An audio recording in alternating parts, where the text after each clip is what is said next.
Era el comienzo del año 2003, enero, y lo llamó Duhalde a Kirchner de Chapadmalal y le dijo que estaba hablando conmigo y que sí, que él había decidido que el candidato tenía que ser Kirchner, que se cerraban las discusiones. Y me pasó con él y yo le dije no solamente que era el candidato, sino que iba a ser presidente. Estábamos en el Hotel Panamericano, que está ahí en Carlos Pellegrini, que era como una especie de base que usaba Kirchner así regularmente. Y en ese momento llegó la noticia, se bajó Menem, ¿no? Entonces, bueno, las cámaras y los teleobjetivos y los periodistas se pusieron adelante de él, y cuando se da cuenta que es presidente, en ese instante se da cuenta. Yo le vi temblequear un poco la mano, por ejemplo, y fue un momento muy crucial en la vida de él. Ahí se dio cuenta que era presidente de la República.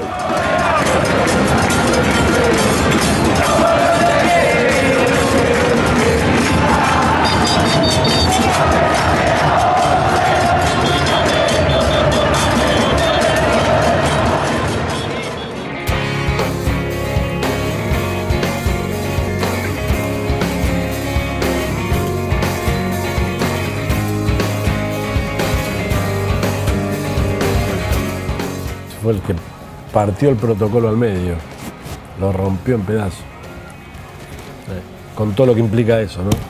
La primera fue cuando agarró el bastón.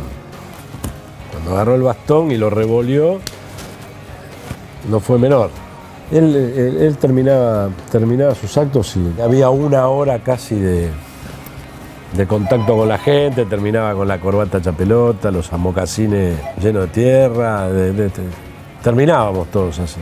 Cuando llegó a la Casa Rosada, bueno, en mi caso tuve un largo periodo de frialdad por parte de Néstor Kirchner y de todo el entorno. Incluso hubo, desplazamientos de los viajes, había una desigualdad en el acceso a la información. Era un carácter bastante fuerte, no era así una persona que, como decimos nosotros, que se casa con cualquiera, ¿viste?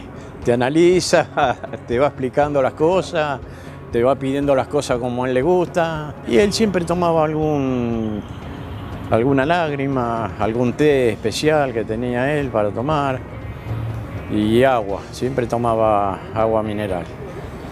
Lo que sí a él no le gustaba era tomar el agua en vaso, ¿viste? Entonces nosotros le teníamos que llevar la botellita así cerrada y él la abría y tomaba así del pico. Sí, sencillo. Yo recuerdo que era un hombre que escuchaba mucho a todos, escuchaba la opinión de todo el mundo. Era común escucharlo a Kirchner decir, me dijo el ascensorista tal cosa, de esto hay que ocuparse. Y uno decía, pero ¿cómo el ascensorista?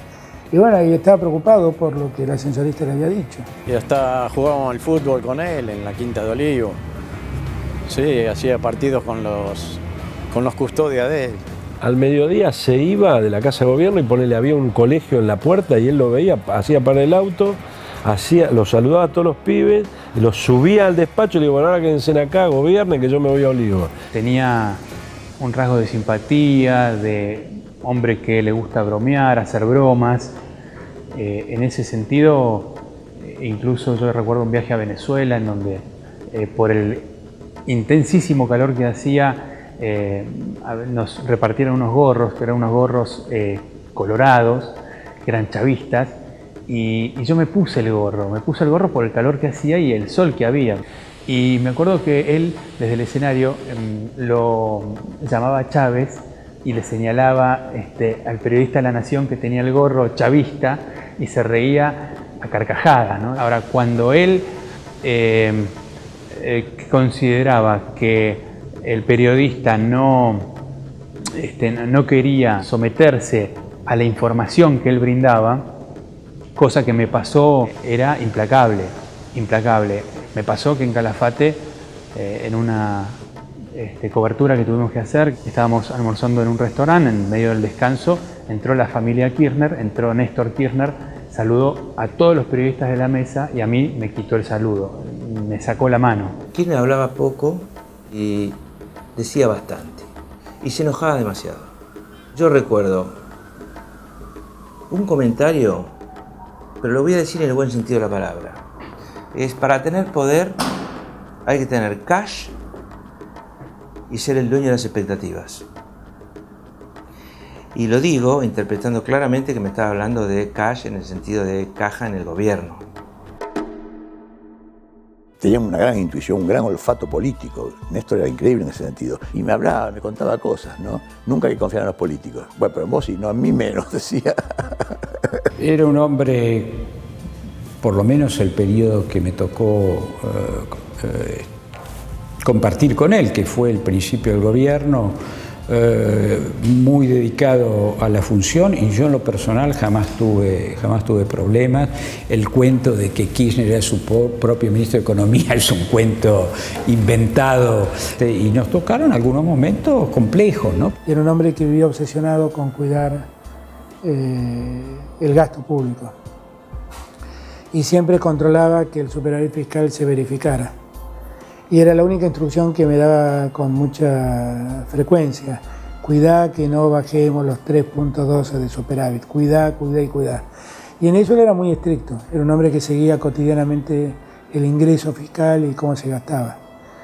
Y era un hombre muy obsesionado con la inflación. Para él era una gran preocupación la inflación. Siempre le decía yo, y él tomó esa frase para sus discursos, que la Argentina era en materia de inflación como un alcohólico recuperado, que no había que mostrar la inflación porque era lo mismo que mostrarle alcohol a un alcohólico recuperado. La Argentina volvía a eso. Y la historia cuenta que tenía razón. Y él vivía muy obsesionado con eso, como vivía muy obsesionado con el valor del dólar, que para él era un síntoma inflacionario. Lo peor, la desconfianza en el sentido de creer que el otro lo iba a embromar. Y la frialdad para usar ese miedo a que lo jorobaran para ir quitando del medio posibles futuros adversarios, etc. Esos arranques de ira y de celos o no sé qué que lo llevaban a cometer graves errores que fueron durante muchos años superados porque sus virtudes eran mayores. En el año 2006, si no me equivoco, incendiaron un tren que estaba parado hace 1 hora o 40 minutos, no sé cuánto, entre Morón y Aedo. El tren paró y no le dio ninguna explicación a nadie, y nosotros interpretamos del gobierno de la provincia que el servicio era pésimo y que la indignación de la gente era el marco de ese desastre que hicieron quemando el tren y quemando parte de la estación Aedo, y que no se podía obviar ese marco. Recibimos órdenes de la Casa Rosada, órdenes entre comillas, de la Casa Rosada de que no se podía hablar mal de la empresa concesionaria. No se podía hablar mal. Que había que hablar de la extrema izquierda que con activistas había incendiado el tren, solamente. Y yo di la orden de que se hiciera en una conferencia de prensa que dio Arlanian. La principal culpa no era de los activistas de izquierda, a pesar de que había habido activistas de izquierda y que habían hecho un acto de violencia muy grave, pero que había una violencia atrás que era el trato que el concesionario le daba a la gente y que la gente tenía derecho a estar indignada. Bueno, esas cosas hacían que Kirchner dijera: este no me obedece,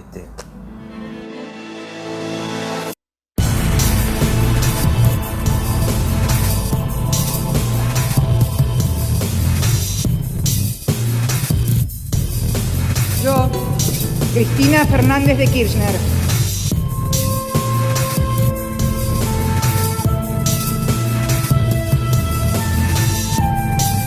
Lo primero que descubro cuando le hago la foto en el sillón de Rivadavia es que no era una mujer que venía con dudas.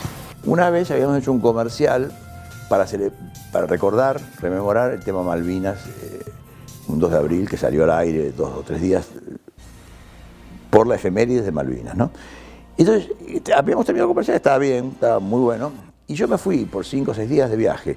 Y cuando vuelvo, lo veo de vuelta y digo: che, está mucho mejor el comercial, está bárbaro, me emocionó, no sé qué. ¿Y por qué? ¿Qué hicieron? ¿Cómo hicieron? Dice: fue Cristina, me dice. Ella fue pidiendo modificaciones y ajustes muy inteligentes, a eso voy cuando me refiero al tema de inteligencia, por lo cual estaba mucho mejor. Tiene una capacidad de trabajo esa mujer absolutamente increíble. Es muy productiva. Cristina tiene también un trato diferencial respecto de, por ejemplo, cosas cotidianas y el que puede ser el trato con los medios y con sus funcionarios. Por ejemplo, una anécdota que alguna vez me contó una de las 13 decanas que tienen, que apenas asumió, ellas se turnan para estar de guardia, apenas asumió Cristina, tuvieron que ir el primer sábado, porque también trabaja en sábado y domingo, tuvieron que ir el primer sábado a la Quinta de Olivos a estar de guardia. Cristina la juntó y les dijo, ¿tienen familia? ¿Tienen hijos? Ellas contestaron que sí, dice, bueno, los fines de semana no las necesito, no trabajan, y desde ese momento ellas la adoran. Por otro lado tenés funcionarios que han recibido gritos, retos, reproches. Siempre nos atiende muy bien, ¿viste? Hasta muchas veces termino de servir la lágrima que toma casi siempre ella y te dice, gracias corazón, te dice. Ella tiene sus médicos, tiene sus nutricionistas, todo personal que si necesita algo por intermedio de ellos nos dicen a nosotros, o desde la Quinta de Olivos nos hablan a nosotros y dicen, miren, prepárenle a la señora presidenta un centro de frutas que a ella le gusta. Antes tomaba un yogur bebible y ahora casi siempre está tomando una lágrima, ¿viste? En jarrito, con canela. Ahora le estamos dando castañas, almendras. Cristina tiene una fascinación por el detalle, ya sea en su casa del Calafate, que la decoró ella personalmente y ha contado incluso en público que Néstor Kirchner la retaba por la cantidad de plata que gastaba en esa casa hoy tan famosa. También acá pasó algo similar, esta casa estaba bastante venida abajo y la empezó a recuperar, y a veces te pasan cosas como encontrártela un lunes a la noche cuando no había actividad ni nada, recorriendo, no sé, estando pendiente de una pintura, que el color o una cortina. Por ejemplo, su despacho lo renovó todo también. Ella siempre está impecable cuando está en alguna actividad pública, pero también tiene otro costado, que es que se la suele ver los días que no tiene actividad pública, que por ahí tiene alguna audiencia, simplemente que no van fotógrafos ni camarógrafos, nada, anda sin maquillaje, igual por las dudas cuando sale se cuida y se pone anteojos. En momentos difíciles, incluso me acuerdo durante toda la época de la crisis del campo, se manejaba con frialdad, se tenía que mantener enterita, ella decía y sabía que tenía que mantenerse entera dentro de esa situación tan compleja, tan difícil, ¿no? Pero por ejemplo, para una reunión, yo me acuerdo, por darte un ejemplo, se escucha, estábamos esperando que ella llegara, éramos 2 personas, en Olivos, en la Quinta de Olivos, y se escucha que dice, ¿alguna vez vino una presidenta con ruleros? Y entró, estaba con los ruleros puestos, descalza, con los ruleros puestos, con un vestido, no sé qué era, y riéndose. Entonces, ¿alguna vez vino una presidenta con ruleros? Y se sentó en una especie de taburete bajito. Ella tiene un boxer que le pasaba por abajo, ¡ay, este perro! Decía así, ¿no? Y bueno, y empezamos a hablar del tema que estábamos hablando. Tenía que ver, obviamente, con publicidad, con difusión, con publicidad. Pero tenía sentido del humor, ¿no? Porque bromeaba incluso en una situación así difícil como esa, ¿no? Creo que durante la 125 y el modo en que ella nunca quiso alterar los términos de la resolución, cuando nosotros mismos le decíamos hay que corregir cosas de la resolución, da una pauta de lo obcecada que era, ¿no? A mí me llamó una psicóloga que acababan de terminar unos focus group y yo le dije, ¿querés escuchar? Eran las 10 de la noche. Y yo estaba con el teléfono en la mano y digo, ¿querés escuchar? Lo que dice, no, deja. Y yo ahí me di cuenta que ella se preservaba. La verdad que era muy tentador saber qué había dicho gente de clase media alta hacía media hora. Pero ella sabía que tenía que seguir entera para llegar y cumplir con los plazos constitucionales, ¿no? Por supuesto que hay momentos en que se pone nerviosa, pero me parecía así, muy equilibrada. Ella nunca se psicoanalizó. Y realmente es curioso porque tiene un equilibrio en momentos de crisis así admirable, ¿no? Envidiable, diría yo. Cristina es una mujer expulsiva.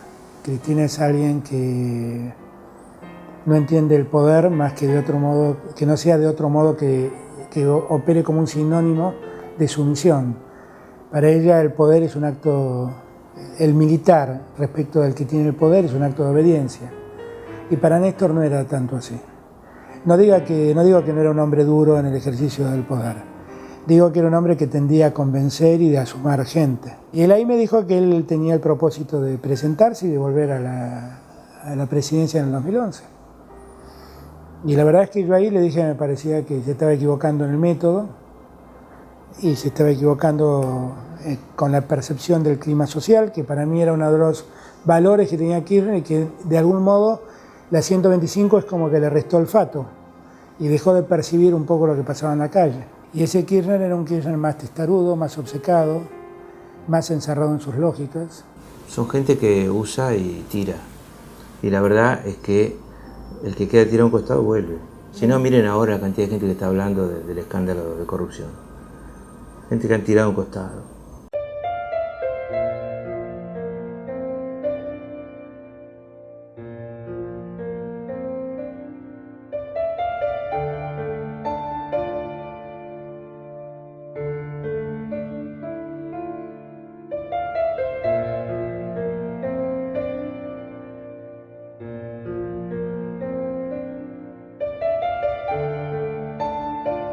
Néstor y Cristina fueron un matrimonio que se quisieron mucho.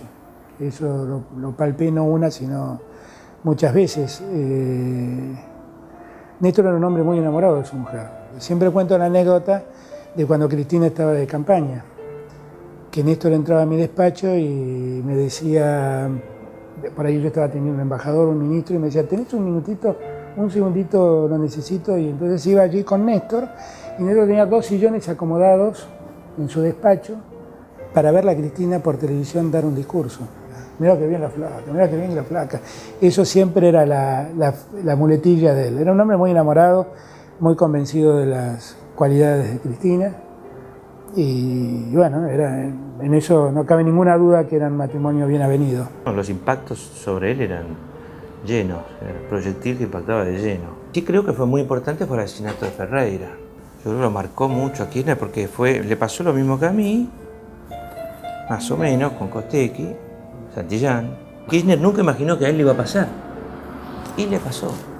Entonces, eso sí, estaba muy mal por eso. Él no cuidó nunca la salud de su adversario ni la propia. La cuidaba Cristina. La cuidaba. Cuando logro la foto en el velorio, ¿viste? La foto que saco desde arriba, yo ahí quería resumir lo que había visto en vida de ellos, que eran, en principio, políticamente hablando, que es lo que yo puedo ver, eran una sola persona, ¿viste? Y llega un momento que nosotros le estamos dando el pésame a la señora presidenta, que éramos como 8 mozos más o menos en el primer piso. Aparece Máximo, el hijo, y me pone un brazo en el hombro y me dice, gracias Gómez por la atención que tuvieron con mi papá. Y me agarró una congoja. Y hasta que bajamos, y bajó la señora presidenta y bajamos nosotros hasta el pie del féretro, me agarró esa congoja que no podía parar de llorar. Tengo entendido que la presidenta hizo una lista de quienes no quería que fueran, yo no estaba en esa lista. Fuimos recibidos con total frialdad en la Casa de Gobierno, en un momento de terrible dolor, bueno. Yo no pretendía nada más que me dejaran entrar y estar. Los anti-kirchneristas se indignaron porque yo hice un discurso a favor de Kirchner diciendo a quién habíamos perdido. Se indignaron y se fue imponiendo un criterio de que había que ser más duro. Y además decían una cantidad de estupideces. Insignes políticos argentinos que no voy a nombrar decían en noviembre del 2010, unos días después de la muerte de Néstor Kirchner, decían que Cristina no llegaba a fin de año porque se derrumbaba por razones psicológicas, sentimentales, y por además en el fondo era mujer y no sabía gobernar. Yo le dije, además de ser idiotas, ustedes no tienen la menor idea de cómo va a ser el futuro. ¿Sabía que Cristina Kirchner tenía gallas?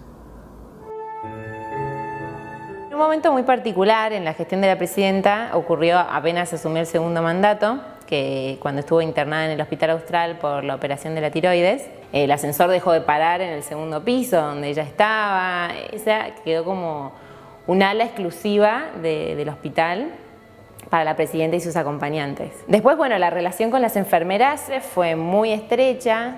Ella, me contaron que apenas se despertó de la anestesia, pidió por una de ellas que se llama Carmen. Ellas mismas dicen, como en la jerga de su profesión, que no les dio trabajo. O sea, es una paciente que no les dio trabajo.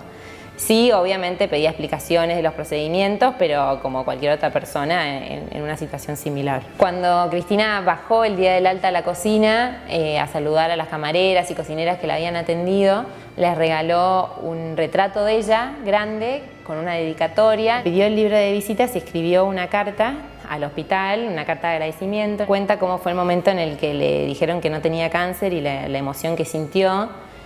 De hecho, agarró uno de los portarretratos que le habíamos dejado en la habitación y cuenta en la misma carta que lo apretó contra su pecho. Le hizo una foto de ella con Néstor.